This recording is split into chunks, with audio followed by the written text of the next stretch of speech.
Why is everybody acting so shocked that Saweetie be out there selling that box? Because if you want to be real, like, Saweetie is a rapper, but she don't make money from rap. So how else is she supposed to keep up with her flashy, wealthy lifestyle? Let's be all the way real. Her music don't sell. She don't go on tour. She don't have no brand deals. Like, she don't do anything. She barely posts, because that's how people in all them industries really get their money, like especially rappers, because you know rappers be on their label money. But if you're not making any money, you're gonna owe your label, and then that's why you get shelved or they dropped you. Like, Saweetie don't even have an album out, and matter of fact, Saweetie has never dropped an album. Actually, then on top of it, she's never been on a tour by herself, like a tour for Saweetie's never even been on tour. Most she's ever did was pop up at Rolling Loud Festival. She's never did nothing else. Now granted, she had a couple endorsements with McDonald's and Mac and some other shit, but Saweetie don't make no noise. She's still, like, at the level she's at, she's damn near still a new artist. She just didn't go nowhere. Like, so for her to be selling that box overseas and damn near got a madam and be doing drugs, well, yeah, like, she's just doing what she got to do. And I just feel like that's a lot of those rap girls, because their music don't sell, so they're not making money from music. So if they're not making money from music, they either selling it or they put up. This whole story about Saweetie just keeps getting wilder by the minute. People thought they knew her, but now the internet's buzzing with a whole new side that's got everyone talking. A few days ago, I dropped a video about Saweetie's so-called friend, or maybe ex-friend, who decided to air out their dirty laundry online. Well, that same person just took things to another level, blasting Saweetie on her Instagram stories for allegedly not paying her what she's owed. And while dragging her, she spilled some serious tea that's got fans shook. If you missed that first video, you might want to go back and check it out, and because the drama started right there. This friend basically threw Saweetie under the bus and made some bold claims. She accused Saweetie of using substances, doing witchcraft, and even getting involved with other people's husbands. She even went as far as hinting that Saweetie had something going on with Offset. Yeah, you heard that right, Offset. The accusations were wild, but she didn't stop there. She also leaked Saweetie's private text messages, and what came out of that was messy too. The messages made it seem like Saweetie might be using her new man, John Sanchez, just for his money. Now, for those who don't know, John is a big deal, a successful soccer player who's totally obsessed with her. He even got her name tattooed on him. But according to those texts, it looks like Saweetie might not be as into him as he is into her, and allegedly she's just there for the bag. And just when you think the story couldn't get any messier, boom, Monich Slaughter jumps in. And everybody's like, wait, what does Monich have to do with this? But Monich didn't just pop in for no reason. She came with receipts and context. Apparently, Monich commented on the situation to break down what's really going on behind the scenes. She claimed that the woman who was working with Saweetie wasn't just a friend. She was allegedly acting like a madam. Yeah, you heard that right. Monich said this woman was connecting high-profile women with wealthy men all over the world. According to her, these men are clients who pay big money, and this woman allegedly helped set everything up, even arranging international tours for women like Saweetie to meet these clients. Monich even said, "No, I'm being for real." She matches high-profile women with high-profile men. The men are clients and they pay her for that. She claimed the woman said she worked with Saweetie, setting her up with clients in different countries. But the biggest bomb? Monich alleged that one of those clients was Saweetie's current man, John Sanchez. And Saweetie supposedly told him not to pay the woman who arranged it all. If that's true, it means things got messy real fast. Because when money's involved and people start feeling played, all that discretion flies out the window. And that's exactly what seems to be happening. The friend's silence broke, and now Saweetie's private world is front-page gossip. So after Monich Slaughter jumped in and dropped that bomb, the whole situation went from messy to downright explosive. People couldn't believe what they were hearing, because Monich wasn't just making random claims, she sounded like she knew what was really happening behind the scenes. Records are nothing super crazy like that, yet she's still relevant in the industry, she's still making a ton of money. I never once thought all of her money was coming from her music. And she makes music about niggas tricking on her and only fucking with niggas with money. She looks amazing, has a great body, she's always out the country. Like, it wouldn't surprise me if she was out here, you know, doing something funny for some money. Allegedly, a lot of the Instagram girlies, they be, you know, giving it up like that. Even if you take celebrities and well-known people out of it, a lot of regular everyday people be giving it up like that. No, I feel like there's like levels to it. There's some people, they'll just have some tricks who they can hit up for some money. There's some people who will go on dates with men. Some people hit the blade and find men. I just wouldn't be too surprised if Saweetie had gotten into some crazy things. But the girl who came out and accused Saweetie of doing all this and of allegedly, you know, doing the booger sugar, she 100% gives madam vibes. Because to be talking about, oh, I took you to this country, I took you to this place, that place, she definitely gave madam, who Saweetie tried to run off on, one. And now the girl has clearly said what she needs to say behind closed doors, still hasn't got her money. Now she's bringing it to the internet. So I don't know, but it's all crazy. Honestly, nothing surprises me though. Like, at the end of the day, we don't know these people. So I could hear anything about anybody and be like, She basically laid it all out, saying this friend of Saweetie's was allegedly running a whole setup.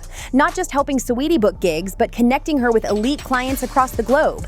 Monius explained that these clients were high-profile men who paid big money for private arrangements, and that Saweetie was one of the women being matched with them. That alone had social media losing its mind. Then she said that when Saweetie told one of the clients, allegedly John Sanchez, not to pay the woman who arranged the deal, that's when everything started falling apart. Because once that money didn't come through, the friend felt betrayed and decided to expose everything. And let's be real, when people who live by secrecy and money fall out, it always gets nasty.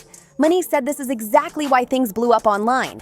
When the business side of that arrangement got messy, the discretion disappeared and now everyone's seeing the smoke from behind the scenes. Screenshots started flying around the internet. Texts, DMs, even screenshots from WhatsApp. Some people claim they saw messages between Saweetie and the woman, where Saweetie allegedly talked about tours and clients. Nothing's been officially confirmed, but the timing of it all is suspicious. The leaks lined up perfectly with the day the friend blasted her, so it's no wonder people are side-eyeing the whole thing. And here's where it gets even crazier. Insiders are now whispering that Saweetie has been seen with some seriously wealthy men overseas, long before John Sanchez came into the picture.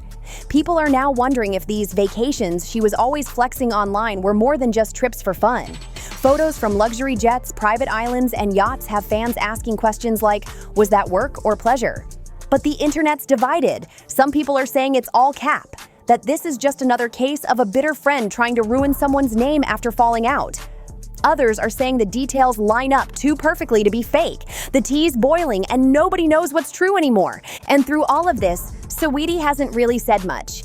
She's been posting like nothing's happening. Cute selfies, brand collabs, the usual soft life aesthetic. In the topic of conversation this week because of her music. No, come on, don't be ridiculous. Come on, be serious for 1 fucking second. If you're gonna play games, get off the video and let's not even talk. Blind Adams have been saying this for a while, but now there is a woman on Instagram who is accusing Saweetie of being a yacht girl. And for those of you who don't know what a yacht girl is, it's basically a girl who sells cookies, but she's not a Girl Scout.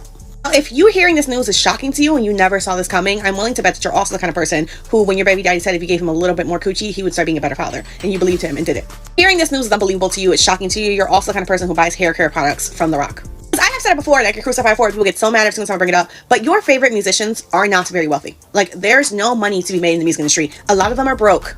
Some of the influencers on this app make more money than your favorite musicians. And the reason why, it's not just because, I think especially this applies especially like in hip-hop, it's not just because they don't get paid that much, it's also because they get paid a decent amount. It's because their lifestyle is extremely expensive. Like, if you are in hip-hop, part of being in hip-hop is that you have to look rich, you have to pretend to be ultra wealthy, and living outside of your means is very expensive. It's not just like having a fancy house and owning cars, right? It's also like having a glam team all the time, having an agent, having a manager, having a social media person. All of that is very, very expensive. In your mind, you thought Saweetie was affording all of that off of her music career when she's been in the game 10 years and has still not put out a debut album? The hilarious thing about that is that I think that Saweetie is very, very marketable. I think there's a world where Saweetie can make a bunch of money, because at this point in time, the point in becoming a musician is because it's the easiest way to become famous, right? And once you are famous, then you are marketable, and that's when you bring in the money. If you are ever trying to pocket watch your favorite celebrity and they're a musician specifically, right, and you're trying to figure out if they're broke or not, all you have to do is check to see their endorsement deals, right? The more endorsement deals they have, the more paid they are. If you have a favorite celebrity, I'm not gonna say no names, there's one in particular I'm thinking of, and they haven't had an endorsement deal in years, they're probably broke. And I'm gonna leave that at that. Unless they own businesses and companies that are kept on the hush, hush, hush, they're probably. But people in the comments are not letting her live peacefully. They keep bringing up the allegations, tagging her, and demanding answers. Meanwhile, Monique seems unbothered, and she doubled down, saying she's just telling the truth and doesn't care who gets mad.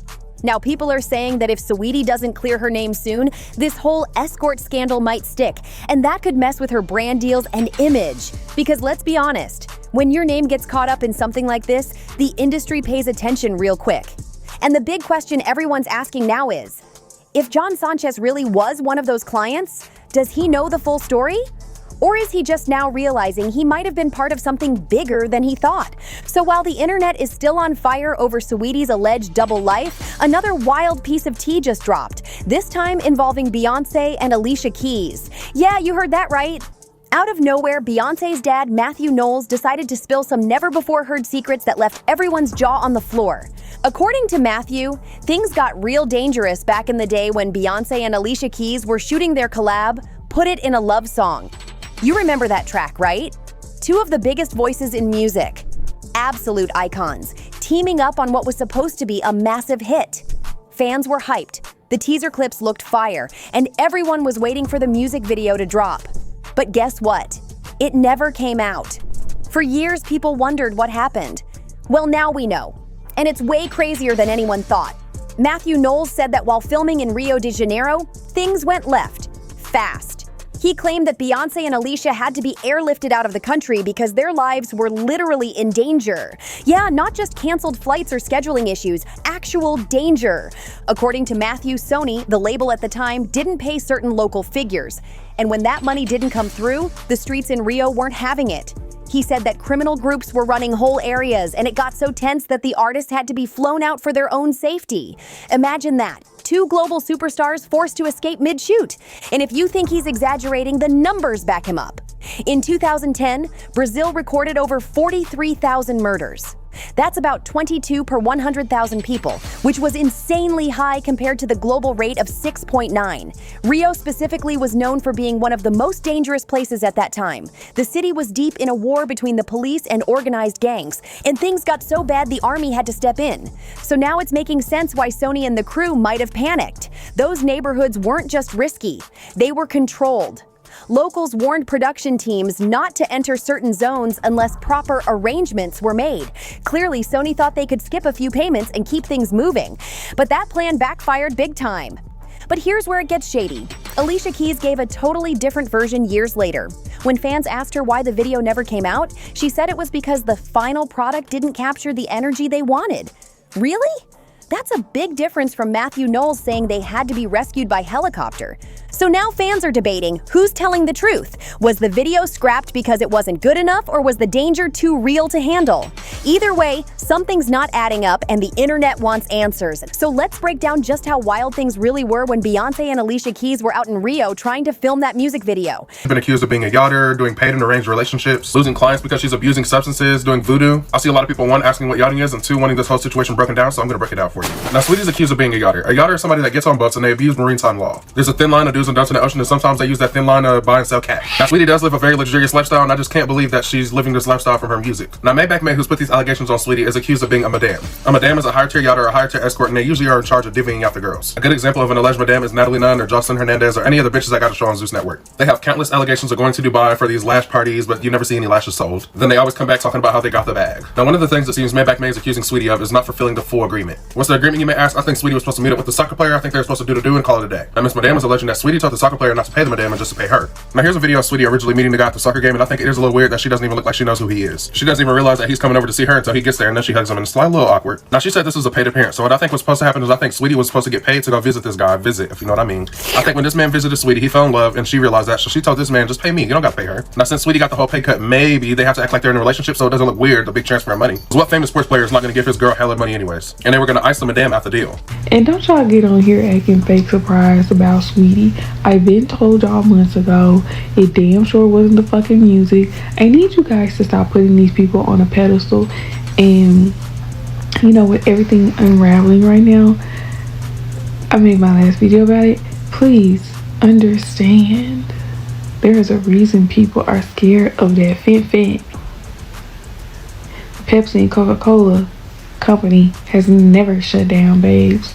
Never shut down. I don't give a fuck what y'all say, what you wanna you know, claim.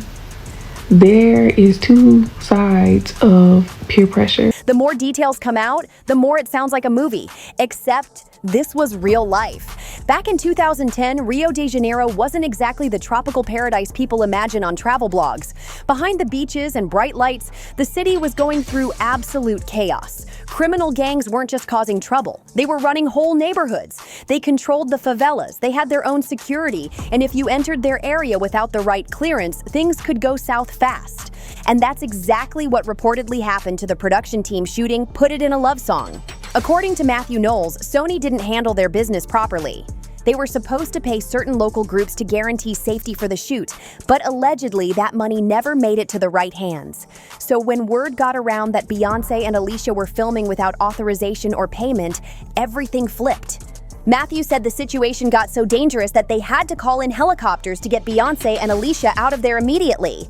He said, Their lives were in danger. They had to be airlifted out. That's serious. Imagine being in the middle of filming 1 minute, surrounded by cameras and crew, and the next, hearing that you might need to escape the country. And here's the crazy part. This all happened while Rio was dealing with one of the biggest security crises in its history. Around that time, the city saw police stations under attack, buses being burned, and shootouts breaking out across the streets. The government even had to send in the army to help control the situation. So if Matthew's story is true, Beyonce and Alicia were literally in the middle of a war zone and had no idea until things got real. Now, some fans think this explains everything. The missing music video, the lack of follow-up, and why the song kind of disappeared after release. Put It in a Love Song was supposed to be a massive collab. 2 queens, 1 track. But after that incident, both artists seemed to move on quickly and never talked about it again. No interviews, no behind-the-scenes footage, no official footage leak, nothing. Years later, Alicia Keys finally addressed it in 2016, saying the video just didn't match the vibe they wanted. But now that Matthew spilled this, people are like, wait, so which one is it? Was it artistic direction or a full-blown safety crisis? Some even think the truth might be a mix of both. The danger ruined the shoot, and once they got out safely, nobody wanted to revisit it. Either way, that music video has become one of the biggest what-ifs in pop music history. Fans still ask for it to this day, hoping it might leak one day. But if the rumors are true, maybe it's best that footage never sees the light of day. Now here's where things really start to connect, because both the Saweetie scandal and the Beyonce Alicia Keys drama show just how wild and unpredictable the entertainment world can be. Fame looks shiny from the outside, luxury cars, designer clothes, world tours. But behind the scenes, it's a whole different story full of danger, betrayal, and secrets that could destroy everything in seconds. Think about it. Saweetie was out here living the dream. She had hit songs, brand deals, a loyal fan base, and a man who literally tattooed her name on him. But then one person, one friend, comes forward, drops some screenshots, and suddenly her whole image is under attack. Overnight, people start questioning her loyalty, her relationships, and even her business moves. It's a reminder that no matter how high you climb, one scandal can send everything crashing down. Now, look at Beyonce and Alicia Keys. They weren't caught up in drama. They were just doing what superstars do, shooting a music video in a beautiful location. Yet even they found themselves in a life or death situation just because someone didn't pay the right people. It's wild to think that a missed payment or bad decision from a label could have ended in tragedy. Fame doesn't protect you when the streets decide it's time to collect. And what's interesting is how both stories got handled. Saweetie's situation blew up publicly. Everyone had something to say, the blogs went crazy, and every move she made got picked apart. But Beyonce's situation? Total silence. The industry covered it up so quickly that for over a decade, fans didn't even know what really happened. That's how powerful PR can be when the stakes are high. Still, both cases prove one thing, and when money and fame are involved, trust becomes rare. People smile in your face 1 minute and screenshot your messages the next. Or they sit quiet for years, then suddenly decide to share their truth when it benefits them. Everyone's playing chess in this industry, and one wrong move can make you the next headline. Fans are starting to catch on too. They're realizing that behind every glamorous story, there's usually chaos waiting to spill out. Whether it's Saweetie being accused of playing a high-stakes game with powerful men or Beyonce and Alicia escaping danger in Rio, it all comes down to the same truth. Fame is a battlefield, and not everyone survives it with their reputation intact. And that's why these stories keep people hooked, because behind the glitz, there's always a darker side nobody wants to admit. But we see it now more than ever, and it's only getting harder for celebrities to hide it. So now that we've seen how deep these stories run, one thing's clear, the industry isn't just glitz and Grammys. It's a world built on image, money, and connections, where one wrong step can cost you everything. And both Saweetie's current scandal and Beyonce's hidden brush with danger prove that fame isn't just about talent, it's about survival. Let's be real. Saweetie's drama might have started with one friend talking too much, but now the whole internet's treating it like a full-blown investigation. Everyone's dissecting her photos, her posts, her relationships, even her vacations. Some are saying she's being unfairly targeted, while others swear the receipts look too real to ignore. Either way, her brand's caught in the middle of chaos, and her next move could decide if she bounces back or fades out. Meanwhile, Beyonce and Alicia Keys' Rio nightmare reminds us that danger doesn't always come from gossip. Sometimes it's literal life and death. These two were global icons backed by one of the biggest labels in the world, yet even they weren't safe when business went sideways. Imagine that, the filming a music video and ending up needing a helicopter rescue just to make it out alive. But what's wild is how these two stories, different eras, different stars, both pull back the same curtain. Behind the luxury cars and private jets, there's always someone calling the shots, pulling strings, and making sure the money flows. And if it stops, the mask slips and all that glamour fades real quick. It's the reason why so many celebs move in silence now, because one text, one voice note, one unpaid deal can ruin it all. That's why when Money's Slaughter exposed what she said she knew about Saweetie's arrangements, people took notice. Whether it's true or not, it painted a picture of how easy it is to get caught up when you're trying to live that luxury life. And honestly, that's the scary part. No matter how famous, how powerful, or how protected someone seems, there's always another story hiding underneath. Fame demands sacrifice, privacy, peace, sometimes even safety. And once the secrets start spilling, there's no taking them back. So what do you think? Is Saweetie being unfairly exposed, or is the truth finally catching up to her? And was Beyonce's team really keeping a secret all these years? Or was it just a misunderstanding that spiraled into legend? Either way, these stories remind us, fame has a price and not everyone can afford it. Make sure you drop your thoughts in the comments, hit that like button, subscribe, and share this video with your friends. Thanks for tuning in. This is Starbuzz Daily, and I'll see you on the next one.